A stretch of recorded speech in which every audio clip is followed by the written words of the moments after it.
আপন স্ত্রী, স্বামী তুমি বেঁচে আছো, তোমার স্ত্রী পুরা গ্রাম হাঁটে, পুরা মার্কেট হাঁটে, তোমার বেডি রে সবাই চিনে বেডি রে।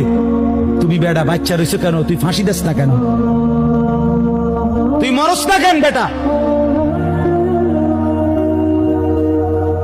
কেন তুমি মরো না?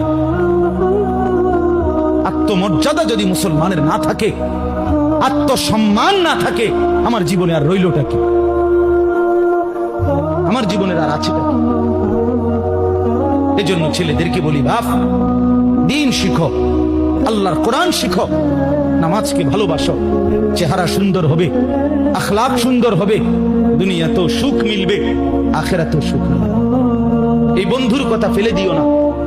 আমি সব সময় বলি যে তোমার ছবি দেখায়, নাচ দেখায়, উলঙ্গ দৃশ্য দেখায়, জিনা ব্যভিচারের রাস্তায় নিয়ে যায়, মদের বোতল তুলে দেয়, ফেন্সিডিলের বোতল তুলে দেয়, ইয়াবার ট্যাবলেট তুলে দেয়, আল্লাহ কসম এটা বন্ধু না, বন্ধু না, এটা শয়তান, ইবলিস, শয়তান, এটা শয়তান, এই হারামি শয়তান।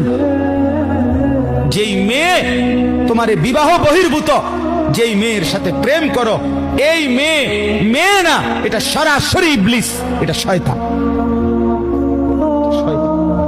এটা তোমারে ভালো করবে না।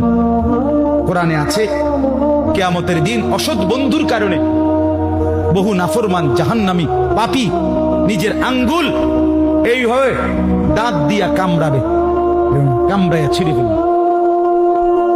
ইয়াউমা ইয়াআদ্দু যালিমু আলা ইয়াদাইহি, এই আয়াত। দাঁত কামড়াইয়া, আরে আঙ্গুল দাঁত দিয়া কামড়াইয়া ছিঁড়ে ফেলবে, আর আফসোস করে বলবে, ইয়া লাইতানি লাম আত্তাখিজ ফুলানান খলিলা, হায় আমার মন্দ কপাল, যদি সেই অসভ্যকে বন্ধু না বানাইতাম।